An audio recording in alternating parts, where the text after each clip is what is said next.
আসসালামু আলাইকুম এভরিওয়ান, কেমন আছেন সবাই? Welcome back to my daily new blog. আমার মিনি ছোট্ট ব্লগে সবাইকে ওয়েলকাম।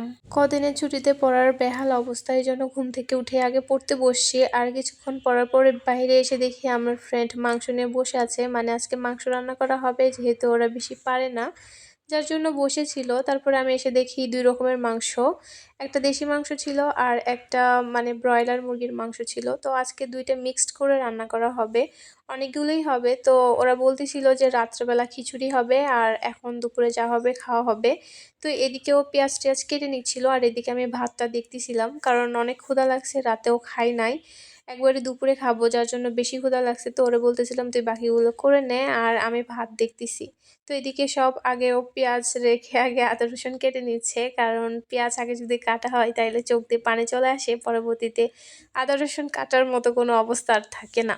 আর এই তো এদিকে ভাতটাও হয়ে গেছে আর এদিকে মশলাও বাটা হচ্ছিল আর ও মাংসগুলোও ধুয়ে নিচ্ছিল।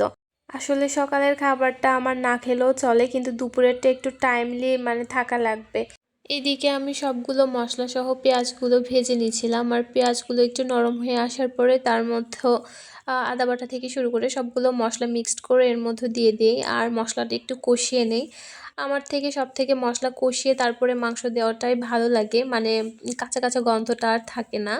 আর তার মধ্যে যদি হয় আলু, তাহলে তো আর কোনো কথাই হবে না। মাংসতে আলু আমি অনেক বেশি পছন্দ করি আর খাইতেও মাশাল্লাহ অনেক বেশি টেস্ট হয়। আর এদিকে আমি রান্না শেষ করে চলে যাই গোসলে, আর গোসল থেকে আসার পরে খাওয়া দাওয়া শেষ করে নেই আর তারপরে বিকালে বের হই একটু বাহিরে ফুচকা খাওয়ার জন্য। আর অন্যান্য জায়গার ফুচকার থেকে এখানকার ফুচকা আজকাল আমার অনেক বেশি ভালো লাগে। আর এই ছিল আমার আজকের মিনি ব্লগ। ভালো লাগলে অবশ্যই একটা ফলো করে দিও। আল্লাহ হাফেজ।